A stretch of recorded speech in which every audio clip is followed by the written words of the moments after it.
ഇന്നത്തെ ഈ വീഡിയോയിൽ ഞാൻ നിങ്ങളോട് പറയാൻ പോകുന്നത് കുഞ്ഞുങ്ങൾക്ക് കട്ടിയ ആഹാരം സൂപ്പർ സിമ്പിളായി ശാസ്ത്രീയമായി എങ്ങനെ കൊടുക്കാം എന്നതിനെ പറ്റിയാണ്.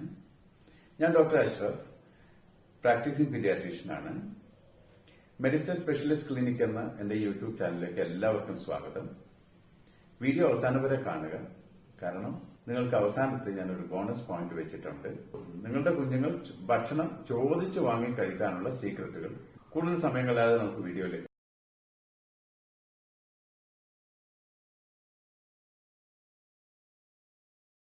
പോകാം. പറഞ്ഞതുപോലെ നമ്മുടെ ഇന്നത്തെ വീഡിയോയുടെ ടോപ്പിക് കുഞ്ഞുങ്ങൾക്ക് എങ്ങനെ സൂപ്പർ സിമ്പിളായി കട്ടിയാഹാരം കൊടുക്കാനുള്ളതാണ്. അതിനെപ്പറ്റി പറയുന്നതിന് മുമ്പ് കട്ടിയാഹാരവുമായിട്ട് ബന്ധപ്പെട്ട ചില മിത്തുകൾ ഞാൻ നിങ്ങളോട് നോക്കാൻ ആഗ്രഹിക്കുകയാണ്. അതിൽ ആദ്യത്തേത്, കട്ടിയാഹാരവുമായിട്ട് ബന്ധപ്പെട്ട ചില ഭക്ഷണ സാധനങ്ങളുള്ള ആളുകൾക്കുള്ള ഒരു വിമുഖതയാണ്. അതിലൊന്നാണ് നമ്മുടെ മുത്താറി. പലരും വിചാരിച്ചു വെച്ചിരിക്കുന്നത് മുത്താറി കൊടുത്തു കഴിഞ്ഞാൽ കഫക്കെട്ട് വരുമെന്നാണ്. എന്നാൽ ഇത് തികച്ചും തെറ്റിദ്ധാരണയാണ്. നമ്മുടെ കുട്ടികളിൽ നല്ലൊരു ശതമാനം കുഞ്ഞുങ്ങൾക്ക് ജന്മനാ തന്നെ അലർജിയുടെ പ്രശ്നങ്ങളുണ്ട്. അപ്പൊ അത്തരം കുഞ്ഞുങ്ങൾക്ക് ഏത് ഭക്ഷണം കൊടുത്തു കഴിഞ്ഞു കഴിഞ്ഞാലും ഭക്ഷണമായിട്ട് യാതൊരു ബന്ധമുള്ളതല്ല അവരുടെ അലർജി. അത് ഇൻഫെക്ഷൻ വരുമ്പോഴും കാലാവസ്ഥ മാറുമ്പോഴും യാത്ര ചെയ്യുമ്പോഴും മറ്റുമൊക്കെ തന്നെ അവർക്ക് ഇത്തരം അലർജിയുടെ ബുദ്ധിമുട്ടുകൾ ഉണ്ടാവാം. അത് കൊടുക്കുന്ന ഭക്ഷണമായിട്ട് നേരിട്ട് വലിയതായിട്ട് ബന്ധമുള്ള ഒരു കാര്യമല്ല. രണ്ടാമത്തെ ഒരു കാര്യമാണ് കട്ടിയാഹാരം എപ്പം തുടങ്ങണം എന്നുള്ളത്. ചില ആളുകൾ കട്ടിയാഹാരം തുടങ്ങാൻ അവർക്ക് ജോലിക്ക് നേരത്തെ പോകുന്നതുകൊണ്ടായിരിക്കാം അവര് ചിലപ്പോൾ നേരത്തെ കട്ടിയാഹാരം തുടങ്ങും. ചില ആളുകൾക്ക് വിചാരിച്ചു വെച്ചിരിക്കുന്നത് എന്റെ കുഞ്ഞിന് ആവശ്യത്തിന് പാല് കിട്ടുന്നില്ല, അതുകൊണ്ട് കട്ടിയാഹാരം തുടങ്ങിയേക്കാം. ഇതൊക്കെ ആണെങ്കിൽ കൂടി പൊതുവിൽ കട്ടിയാഹാരം എപ്പോൾ തുടങ്ങുന്നു എന്നതിനെ പറ്റി പൊതുവിലുള്ളൊരു കോൺസെൻസസ് എന്ന് പറയുന്നത് 6 മാസമാണ്. ഓക്കെ, അതെന്തുകൊണ്ടാണെന്ന് വെച്ച് കഴിഞ്ഞാൽ 2-3 കാര്യങ്ങളുണ്ട് എന്തുകൊണ്ട് 6 മാസത്തിൽ കട്ടിയാഹാരം തുടങ്ങുന്നു എന്നുള്ളത്. ഒന്ന്, 6 മാസത്തിലാണ് കുഞ്ഞ് സ്വന്തം കൈകൊണ്ട് ഭക്ഷണവും മറ്റ് സാധനങ്ങളും ഒക്കെ വായിലേക്ക് കൊണ്ടുപോകുന്നത്. രണ്ടാമത്തെ പ്രധാനപ്പെട്ട കാര്യം, 6 മാസം ആവുമ്പോൾ കുട്ടിക്ക് ഭക്ഷണം എന്ത് സാധനങ്ങളും വായിലെത്തിക്കഴിഞ്ഞാൽ നാക്കുകൊണ്ട് അത് കറക്റ്റായിട്ട് അതിനെ മൂവ് ചെയ്യിക്കാനും തൊണ്ടയിലൂടെ അതിനെ ഇറക്കാനുള്ള ഒരു കോർഡിനേറ്റഡ് ഡിഗ്ലൂട്ടീഷൻ മൂവ്മെന്റ് കംപ്ലീറ്റ് ആവുന്നത് 6 മാസം ആവുമ്പോഴാണ്. മൂന്നാമത്തെ കാര്യം, നമ്മുടെ പാലല്ലാത്ത മറ്റു ഭക്ഷണ സാധനങ്ങൾ ദഹിപ്പിക്കാനുള്ള എൻസൈമുകളുടെ മെച്യൂരിറ്റി, അത് പക്വത ആവുന്നത് 6 മാസം ആവുമ്പോഴാണ്. പിന്നെ എന്താണ് കട്ടിയാഹാരം എന്നുള്ളതും നമ്മളൊന്ന് മനസ്സിലാക്കേണ്ടിയിരിക്കുന്നുണ്ട്.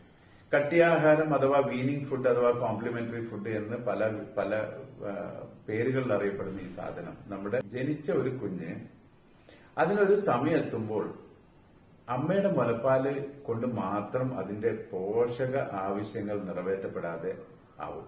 ആ സമയത്ത് നമ്മൾ എക്സ്ട്രാ കൊടുക്കുന്ന സാധനത്തിനെയാണ് കട്ടിയാഹാരം എന്ന് പറയുന്നത്.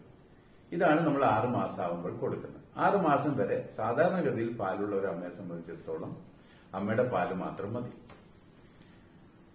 ഇനി എങ്ങനെ നമ്മൾ കട്ടിയാഹാരം കൊടുക്കും എന്നത്, അതാണ് എന്റെ ടോപ്പിക്കിന്റെ പ്രധാനപ്പെട്ട ഭാഗം. ഇതിനെ നമുക്ക് മനസ്സിലാവാനുള്ള ഒരു എളുപ്പത്തിന് വേണ്ടി നമുക്ക് ഈ 6 മാസം മുതൽ 1 വയസ്സ് വരെയുള്ള ഓരോരോ മാസത്തിന്റെ ഗ്യാപ്പിനെ 6 സെക്ഷനുകളായിട്ട് തിരിക്കാം. എന്ന് പറഞ്ഞാൽ നമ്മൾ 6 മാസം കംപ്ലീറ്റ് ആകുമ്പോഴാണ് കട്ടിയാഹാരം തുടങ്ങുന്നത്. അപ്പൊ 6 മുതൽ 7 മാസം വരെയുള്ള ആ ഒരു സെക്ഷനായിട്ടും 7 മുതൽ 8 വരെ വേറൊരു സെക്ഷൻ, 8 മുതൽ 9 വരെ മൂന്നാമത്തെ സെക്ഷൻ, അങ്ങനെ 12 മാസം വരെ, അതായത് 1 വയസ്സ് വരെ 6 സെക്ഷനായിട്ട് നമുക്ക് മാറ്റാം. ഇവിടെ നിങ്ങൾ മനസ്സിലാക്കേണ്ട 2 കാര്യം, അതായത് കട്ടിയാഹാരത്തിന്റെ ഫിലോസഫിയും കൂടി നമ്മളൊന്ന് മനസ്സിലാക്കാനുണ്ട്. അതുവരെ കുഞ്ഞ് നേരിട്ട് അമ്മയുടെ വലിയ എഫേർട്ടൊന്നും ഇല്ലാതെ അമ്മയുടെ മുലപ്പാലായിരുന്നു കഴിച്ചുകൊണ്ടിരുന്നത്. അത് കഴിഞ്ഞ് 6 മാസം കുഞ്ഞിന് ഭക്ഷണം കൊടുക്കുകയാണ് ചെയ്യുന്നത്. അപ്പൊ അത് അമ്മയും കുഞ്ഞും തമ്മിലുള്ള ബോണ്ടിങ്ങിന്റെ വേറൊരു ഘട്ടത്തിലേക്കാണ് അത് പോകുന്നത്. അത് എല്ലാ പുതിയ അമ്മമാരും മനസ്സിലാക്കേണ്ട ഒരു കാര്യമാണ്. കുഞ്ഞിന്റെ വായിലൂടെ എന്തെങ്കിലുമൊക്കെ കുത്തിക്കയറ്റി വയറ് നിറപ്പിക്കുക എന്നത് മാത്രമല്ല ഉദ്ദേശിക്കുന്നത്. അത് കുഞ്ഞിന് പുതിയ കുറെ കാര്യങ്ങൾ പഠിക്കാനുള്ള ഒരു അവസരമാണ്, പുതിയ സാധനങ്ങളുടെ രുചികൾ അറിയാനുള്ള ഒരു അവസരമാണ്, അമ്മയും കുഞ്ഞും തമ്മിലുള്ള ബോണ്ടിങ്ങിന്റെ രണ്ടാമതൊരു ഘട്ടമാണ്. അമ്മക്ക് കുഞ്ഞിനോടും കുഞ്ഞിന്റെ അമ്മയോടുമുള്ള ഒരു പുതിയ ബന്ധത്തിന്റെ, ഒരു സ്നേഹബന്ധത്തിന്റെ, ഒരു മാതൃവാത്സല്യത്തിന്റെ രണ്ടാമത്തെ ഒരു ഘട്ടം വരികയാണ് ചെയ്യുന്നത്. അപ്പൊ അത് വളരെ സന്തോഷത്തോടു കൂടി വേണം അതിനെ നിർവഹിക്കാൻ. ആദ്യം നമ്മൾ ഭക്ഷണം കൊടുക്കുന്ന സമയത്ത് കുഞ്ഞുങ്ങള് റെഫ്യൂസൽ ഉണ്ടാവും, തുപ്പിക്കളയും. പക്ഷെ അമ്മമാര് വളരെ ക്ഷമയോടെ വേണം ഈ ഒരു ഘട്ടത്തെ കൈകാര്യം ചെയ്യാനായിട്ട്. അപ്പൊ നമുക്ക് ആദ്യമായിട്ട് ഈ 6 മാസം മുതൽ 7 മാസം വരെയുള്ള 1 മാസത്തെ സമയം എടുക്കാം. എന്ത് കൊടുക്കണം? കട്ടിയാരെന്ന് പറയുമ്പോൾ WHO അതിന് ചില മാനദണ്ഡങ്ങളും കൂടി വെച്ചിട്ടുണ്ട്. അതായത് അത് സിമ്പിൾ ആയിരിക്കണം, പോഷക സമൃദ്ധമായിരിക്കണം, നമ്മുടെ ഭക്ഷണ സംസ്കാരത്തോട് യോജിക്കുന്നതായിരിക്കണം, പെട്ടെന്ന് എളുപ്പത്തിൽ ഉണ്ടാക്കാൻ പറ്റുന്നതായിരിക്കണം, കുഞ്ഞിന് പെട്ടെന്ന് ദഹിക്കുന്നതുമായിരിക്കണം. ഇത്തരം 5 or 6 മാനദണ്ഡങ്ങൾ വെച്ചിട്ട് നമുക്ക് കൊടുക്കാവുന്ന ഭക്ഷണങ്ങളെല്ലാം കൊടുക്കാവുന്നതാണ്. പക്ഷെ നമ്മുടെ നാട്ടിൽ ഏകദേശം നമുക്ക് കൊടുക്കാനുള്ള ഒരു സൗകര്യത്തിന് വേണ്ടി ഞാൻ ചില സാധനങ്ങളുടെ പേരുകൾ പറയുന്നുണ്ട്. അത് വെച്ച് ഫോളോ ചെയ്യുകയാണെങ്കിൽ നിങ്ങൾക്ക് കുറച്ചും കൂടി എളുപ്പമായിരിക്കും. അപ്പോൾ നമുക്ക് കൊടുക്കാനുള്ളത് 6 മുതൽ 7 മാസം വരെയുള്ള ആ സമയത്തിന് ഒരു മാസം സെക്ഷൻ തിരിച്ചുകൊണ്ട് ആദ്യമായിട്ട് തുടങ്ങേണ്ടത് മുത്താറി. നമുക്ക് തേങ്ങാപ്പാലുണ്ട്. ആ തേങ്ങാപ്പാലും പനം ശർക്കര, ആ സമയത്ത് വേണമെങ്കിൽ നമുക്ക് പഞ്ചസാര ഒഴിവാക്കാം. പനം ശർക്കര റിച്ച് ഇൻ അയൺ ആണ്. പിന്നെ പ്രോസസ് ചെയ്യാത്ത ഒരു ഷുഗർ സോഴ്സ് ആണ്. അതും തേങ്ങാപ്പാലും ഉപയോഗിച്ചിട്ട് നമുക്ക് ഈ മുത്താറി കൊടുക്കാം. എത്ര നേരം കൊടുക്കാം? 2 നേരം കൊടുക്കാം. ആ 6 മുതൽ 7 മാസം വരെയുള്ള സമയത്ത് 2 നേരം കൊടുക്കാം. അതിന്റെ സമയം നിങ്ങൾക്ക് തന്നെ തീരുമാനിക്കാവുന്നതാണ്. ഇപ്പൊ ഫോർ എക്സാമ്പിൾ ഒരു 10 മണിക്കോ 9 മണി 10 മണിന്റെ ഇടയിൽ രാവിലത്തെ കൊടുക്കാം. വൈകുന്നേരം ഒരു 3-4 മണിന്റെ ഇടയിലുള്ള രണ്ടാമത്തെ കൊടുക്കാം. എന്നാലും ഈ സമയം അങ്ങോട്ടും ഇങ്ങോട്ടും നിങ്ങൾക്ക് മാറ്റാവുന്നതേ ഉള്ളൂ. പക്ഷെ ഈ സമയത്ത് അമ്മ പാല് കൊടുക്കുന്നത് തുടരണം. അപ്പൊ നമുക്ക് ഈ 6 മുതൽ 7 മാസം വരെയുള്ള ഈ സമയത്ത് 2 നേരം പ്രധാനപ്പെട്ട ഈ കട്ടിയാഹാരം തുടങ്ങി. അപ്പൊ ഞാൻ എപ്പോഴും പറയുന്നത് പോലെ കട്ടിയാഹാരത്തിന്റെ ബാക്ക് ബോൺ എന്ന് പറയുന്നത് ഈ സീരിയൽ ബേസ്ഡ് ആണ്. സീരിയൽ ബേസ്ഡ് എന്ന് പറഞ്ഞാൽ നമ്മുടെ നാട്ടിലിപ്പം മുത്താറി, അരി, ഗോതമ്പ്. അപ്പൊ ഇതായിരിക്കണം ഇതിന്റെ നട്ടെല്ല്. അപ്പൊ 2 നേരം നമുക്ക് ഈ സീരിയൽ ബേസ്ഡ് ആയിട്ടുള്ള 2 കട്ടിയാഹാരം കൊടുത്തു. നമുക്ക് ഇതിന്റെ ഇടയിൽ സമയമുണ്ട്. ഈ രാവിലെ 9 മണി കഴിഞ്ഞ് പിന്നെ ഒരു 3 മണിന്റെ ഇടയിൽ സമയമുണ്ട്. ഈ ഇടയിലുള്ള സമയത്ത് ഞാൻ പൊതുവെ അതിന് സാധാരണ പറയുന്നത് എങ്കിൽ കൂടി ഞാൻ പറയുന്നത് ഒരു ഫില്ലർ ഫുഡ് എന്ന നിലയിൽ നമുക്ക് എന്തൊക്കെ ചെയ്യാം. ഇതിന്റെ ഇടയിലുള്ള സമയത്ത് 2-3 സമയം, ഒരു 1-2 സമയം, ആദ്യം തുടക്കത്തിൽ 1-2 സമയം ചില ഫുഡുകൾ കൊടുക്കാം.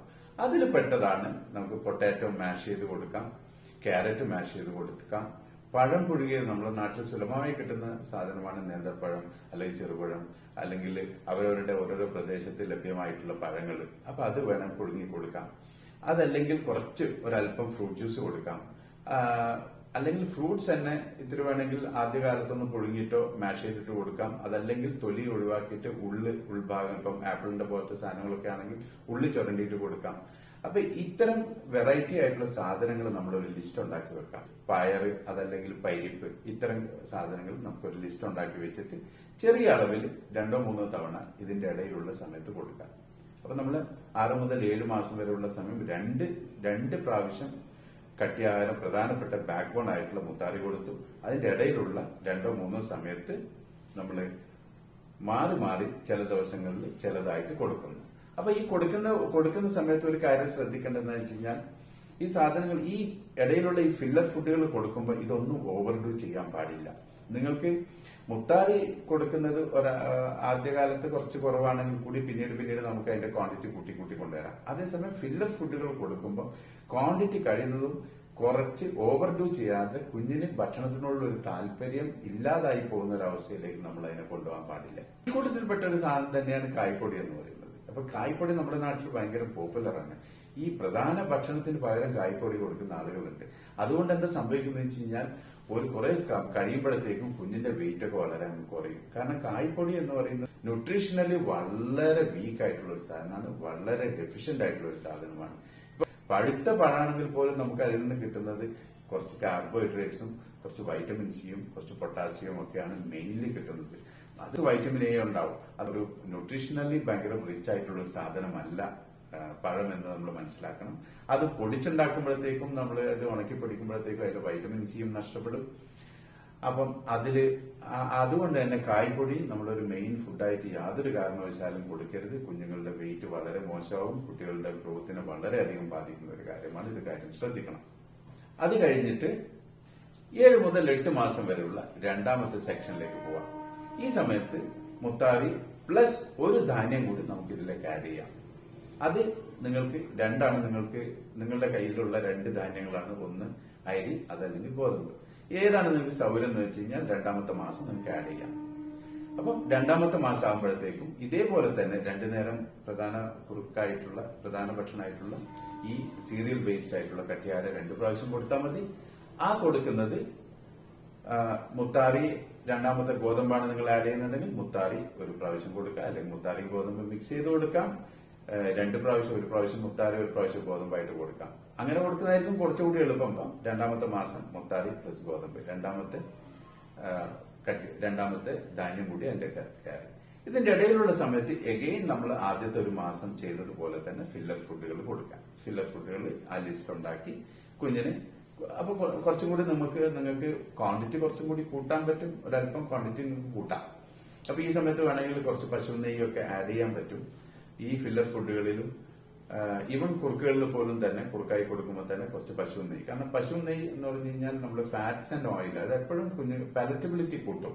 നമ്മളെ കുഞ്ഞുങ്ങൾക്ക് അത് ടേസ്റ്റ് കൂട്ടും. പിന്നെ അത് മാത്രമല്ല അത് റിച്ച് ഇൻ കാലറിയാണ്. അപ്പൊ ചെറിയൊരു എമൗണ്ട്, ഒരു 1/2 ടീസ്പൂണോ 1 ടീസ്പൂണോ പശു നെയ്യ് ഏതെങ്കിലും ഒന്ന് ഒഴിച്ചു കഴിഞ്ഞാൽ തന്നെ അതിന്റെ ടേസ്റ്റും കൂടും. അതുകൂടാതെ തന്നെ കുഞ്ഞുങ്ങൾക്ക് അതുകൊണ്ട് കിട്ടുന്ന എനർജിയുടെ അളവും കൂടും. അപ്പം കുട്ടികളുടെ ഭക്ഷണത്തിനോടൊരു താല്പര്യം ഉണ്ടാവും, ഒപ്പം അവർക്ക് പോഷക ഗുണങ്ങളും കിട്ടും. കുറച്ച് വെള്ളമൊക്കെ കൊടുക്കാൻ കുഴപ്പമൊന്നുമില്ല. പഞ്ചസാര ഉപയോഗിക്കാം, കുറച്ച് ചെറിയ അളവിൽ പഞ്ചസാര ഉപയോഗിക്കാം.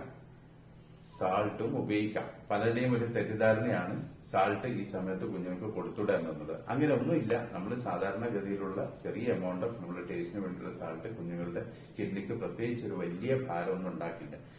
അപ്പൊ ഇനി 8 മുതൽ 9 മാസമുള്ള സമയം, ഈ സമയത്ത് നമ്മൾ മൂന്നാമത്തെ ധാന്യം കൂടി കയറ്റുന്നു.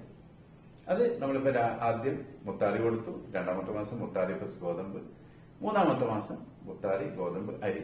അപ്പൊ അങ്ങനെ ആകുമ്പോഴത്തേക്കും നമ്മുടെ കയ്യിലുള്ള 3 ധാന്യങ്ങളും ആ 8 മുതൽ 9 മാസം വരെയുള്ള സമയത്ത്. അപ്പൊ ഇപ്പൊ കുറച്ചും കൂടി എളുപ്പമായി നിങ്ങൾക്ക്.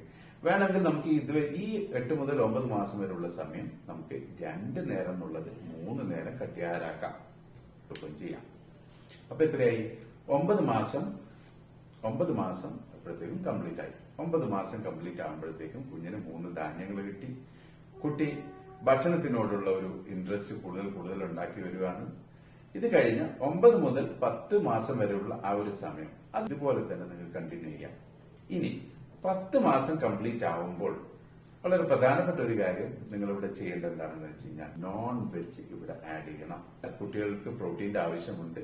നമ്മുടെ കുഞ്ഞുങ്ങളിൽ പ്രോട്ടീൻ ഡെഫിഷ്യൻസി പലപ്പോഴും കാണാറുണ്ട്. കാലറി ഡെഫിഷ്യൻസിയാണ് ഏറ്റവും കോമൺ ആയിട്ടുള്ളത്, എന്നാൽ പോലും പ്രോട്ടീൻ ഡെഫിഷ്യൻസി കാണാറുണ്ട്. അതുകൊണ്ട് തന്നെ 10ാം മാസം ആഡ് ചെയ്യണം.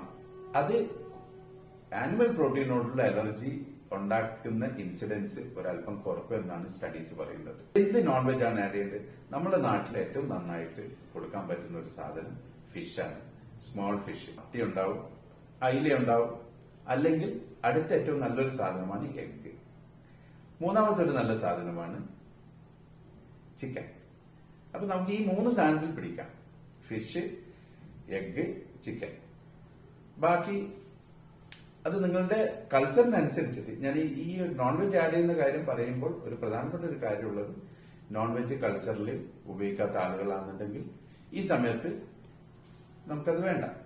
ചിലപ്പോൾ നോൺ വെജ് കൾച്ചറിൽ ഇപ്പം ചിക്കൻ, ബീഫ്, മട്ടനൊക്കെ ഉപയോഗിക്കാത്ത ആളുകൾ പോലും എഗ്ഗ് ഉപയോഗിക്കുന്നുണ്ടാവും. അവർക്ക് എഗ്ഗ് സുഖമായിട്ട് ഉപയോഗിക്കാവുന്നതാണ്. ഇനി എഗ്ഗ് ഉപയോഗിക്കാത്തവരാണെന്നുണ്ടെങ്കിൽ നമുക്ക് കുറച്ച് ഈ പനീർ പോലത്തെ സാധനങ്ങൾ ആഡ് ചെയ്യും. പനീറിന് പലപ്പോഴും നോൺ വെജ് ഉപയോഗിക്കാത്ത ആളുകളും പനീർ ഉപയോഗിക്കാറുണ്ട്. അപ്പം നോൺ വെജ് ആഡ് ചെയ്യുക എന്നുള്ളതാണ് 10ാം മാസത്തിന്റെ ഒരു പ്രധാന ഫീഡിംഗ് മൈൽ സ്റ്റോൺ എന്ന് പറയുന്നത്. നോൺ വെജ് ആഡ് ചെയ്യാനുള്ള രണ്ടാമത്തെ ഒരു പ്രധാനപ്പെട്ട കാര്യമാണ് നമ്മൾ ഫാമിലി പോട്ടിലേക്ക് കുഞ്ഞിനെ കൊണ്ടുവരിക. ഫാമിലി പോട്ട് എന്ന് പറഞ്ഞാൽ നമ്മളുടെ കുടുംബത്തിന്റെ ഭക്ഷണ രീതിയിലേക്ക് കുഞ്ഞിനെ കൊണ്ടുവരിക എന്ന് പറഞ്ഞാൽ ഈ സമയം വരെ നമ്മൾ കുട്ടികളെ ഇന്നൊക്കെ കൊടുക്കാൻ പാടില്ല, കുറെ റെസ്ട്രിക്ഷൻസ് വെച്ചിട്ടുണ്ടായിരുന്നു.